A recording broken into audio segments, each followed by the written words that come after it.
Bonjour à tous, c'est Laszlo de la société WebAudit et dans cette vidéo, j'aimerais vous expliquer comment avoir plus de clients quand vous êtes VTC ou taxi. Si je me permets de faire cette vidéo, c'est parce que moi-même j'ai été VTC, moi-même j'ai travaillé dans le transport de personnes, j'ai eu ma propre société avec que des clients en direct. Maintenant, j'ai appris pas mal de choses et j'aimerais vous les retranscrire parce que c'est très important et tous les jours je passe des heures et des heures au téléphone pour expliquer à certains VTC en fait comment améliorer leur business et comment améliorer leur service, comment faire pour qu'ils aient plus de clients. Donc là, je vais vraiment résumer les bases de chez base sans entrer dans les détails, mais je vais vous donner déjà quelques éléments assez importants que vous pouvez appliquer très facilement.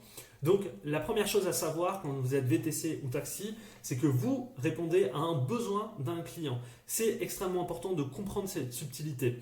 Le client d'un VTC ou d'un taxi ne fait pas appel à vous parce que c'est son plaisir, il ne fait pas appel à vous parce que c'est un loisir, il fait appel à vous parce qu'il a besoin de vous pour le conduire d'un point A à un point B.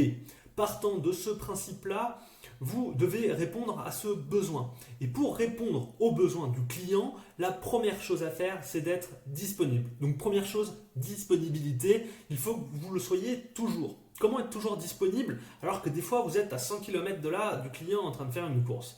Il faut vous entourer d'un réseau de VTC et toujours répondre au téléphone. C'est-à-dire que si vous êtes en course avec un client derrière, vous excusez, mais vous répondez au téléphone parce que vous ne pouvez pas vous permettre de louper un appel. D'ailleurs, le client qui est derrière et qui potentiellement vous pouvez penser qu'il est gêné que vous recevez un appel, en fait il ne l'est pas du tout parce que lui dans sa tête il se dit mais il a bien raison de répondre parce que moi le jour où j'ai besoin de lui, au moins ça prouve que ce mec là répond tout le temps et qu'il me trouve une solution à tous mes besoins en transport, répondre à tous les besoins des clients en transport, en termes de transport. Donc n'hésitez pas à répondre au téléphone, n'ayez aucune gêne par rapport à ça, même si vous êtes déjà en train de conduire un client. Donc là, le client vous appelle, même si vous n'êtes pas disponible, vous devez lui trouver une solution. C'est-à-dire que vous ne devez pas vous engager non plus à lui dire « Ok, c'est bon, je serai là dans 10 minutes à tel endroit pour vous prendre ». Alors vous êtes à 100 km de là, ça n'a vraiment aucun sens. Par contre, vous pouvez lui dire très simplement « Écoutez mon bon monsieur, écoutez ma bonne dame, je vous rappelle dans 5 minutes, je suis actuellement pas disponible, mais je vous trouve une solution dans les 5 minutes qui suivent et je vous rappelle. » Et vous la rappelez dans les 5 minutes parce que vous avez trouvé la solution, parce que vous avez appelé une personne en coup de vent, parce que vous êtes en attente, vous avez envoyé un message, un SMS ou un message WhatsApp à votre réseau de VTC avec lesquels vous êtes entouré. Voilà. Donc pour être disponible, il faut aussi savoir s'entourer, il faut savoir travailler avec d'autres confrères, avec d'autres collègues. Et ça, c'est indispensable à votre réussite. Si vous vous lancez en tant que VTC tout seul dans votre coin, vous pouvez le faire, il n'y a pas de souci. Mais vous allez très vite être limité quand vous n'allez pas pouvoir répondre aux demandes des clients. Et si vous ne répondez pas à un client, qu'est-ce qui se passe? Le client, il n'est pas bête, hein. Lui, il a besoin de transport, de toute façon. Il a besoin d'être transporté. Je vous l'ai dit, ce n'est pas un choix pour lui. Il a besoin. Donc, il va appeler votre concurrent. Et vous, il ne vous rappellera sans doute jamais. C'est ce qui se passe, notamment dans les villes de taille moyenne, dans les grandes villes, avec les taxis. Les taxis, des fois, sont débordés par le transport médical, ce genre de choses. Ils ne prennent plus le temps de répondre. Et du coup, les clients se tournent vers les VTC ou se tournent vers des taxis qui sont des fois un peu plus loin dans des zones géographiques. Mais tant pis, c'est pas grave, ils ont ce besoin. Donc, ils vont quand même m'appeler. Si vous ne répondez pas, quelqu'un d'autre le fera.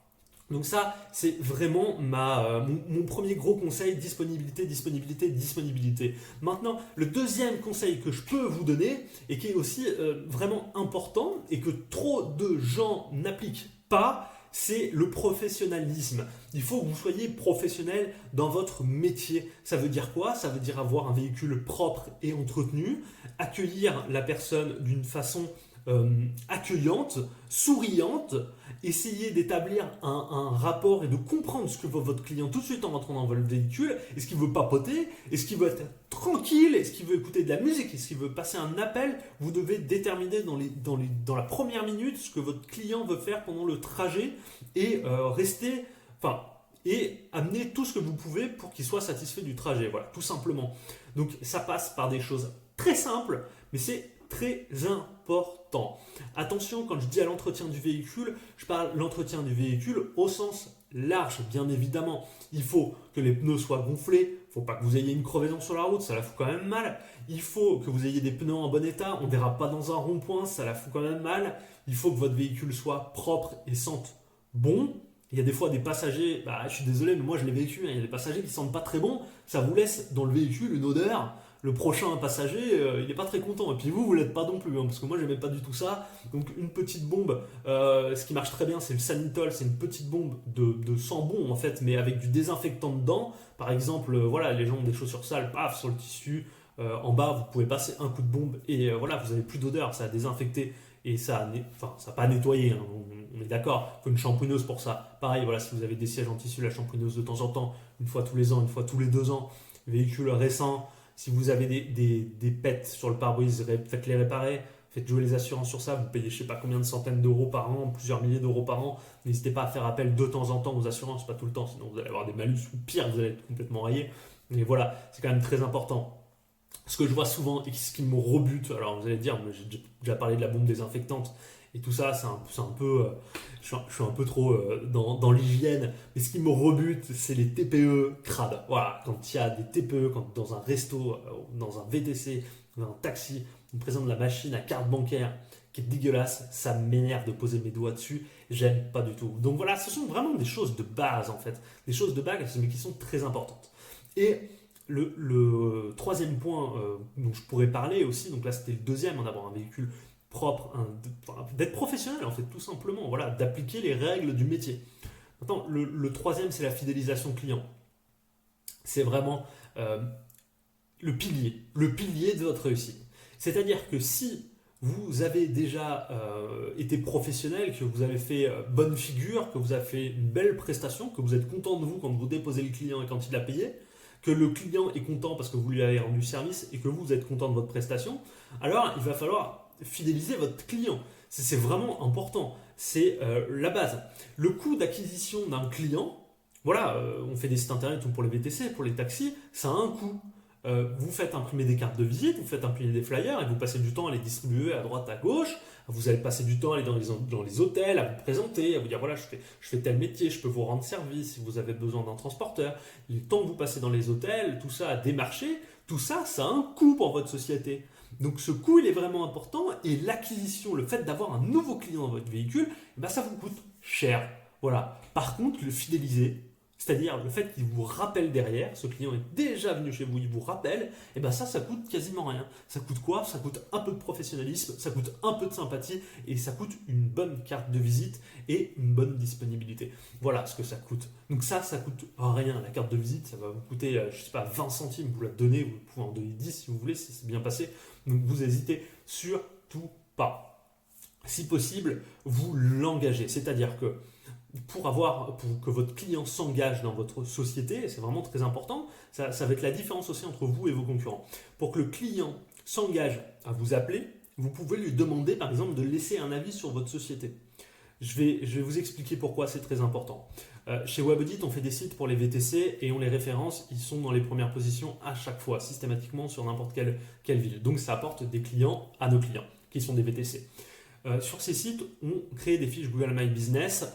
Ce sont des fiches que vous voyez sur les cartes Google Maps, tout ça, qui permettent à la fois d'avoir un meilleur référencement, une meilleure visibilité, mais aussi et surtout, c'est vraiment le point fort, ça permet à vos clients de laisser un avis qui est visible par tout le monde sur Internet. Donc, vous allez en bas des pages de nos sites, en général, il y a un bouton laisser un avis, vous cliquez dessus, vous pouvez laisser un avis sur l'un de nos clients VTC. Et en faisant ça, en demandant à vos clients, à vous, de faire ça, de faire cette démarche, d'aller sur votre site Internet, d'aller tout en bas, de cliquer sur le bouton laisser un avis et de prendre 30 secondes vraiment pour laisser un avis, ça va l'engager. Dans sa tête, il va se dire moi j'ai passé une bonne prestation, ce mec-là était sympa, je vais lui rendre service parce qu'il me l'a demandé.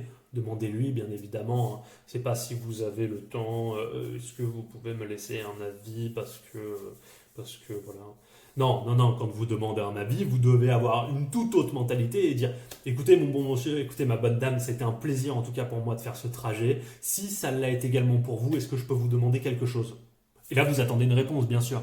Oui ou non. Si la personne dit oui, elle s'est engagée à avoir un petit service, elle ne sait pas encore lequel c'est, mais bon, vous n'allez pas non plus lui demander un gros pourboire. Non, vous allez lui juste vous demander est-ce que vous pouvez prendre votre smartphone, aller en bas vous connecter sur mon site, aller en bas, cliquer sur un bouton et laisser un petit commentaire positif ou négatif, en tout cas un commentaire que vous avez choisi, un commentaire qui reflète ce que vous avez vécu comme expérience. Est-ce que vous pouvez me faire ça, s'il vous plaît, et si possible, peut-être le faire maintenant pendant qu'on est encore dans le véhicule. Voilà, c'est la façon dont il faut demander, et là vous allez avoir... Alors, il y a des gens qui vont vous dire complètement non, j'ai pas le temps de le faire, mais il y a des gens qui vont dire oui, je le fais quand même parce qu'elle s'est engagée avant à vous rendre un petit service, elle ne savait pas lequel c'était, mais elle va vous le faire. Donc ça, c'est un petit biais, c'est une petite astuce pour demander voilà, des commentaires à vos clients de façon plus simple et d'avoir un retour qui est beaucoup plus important.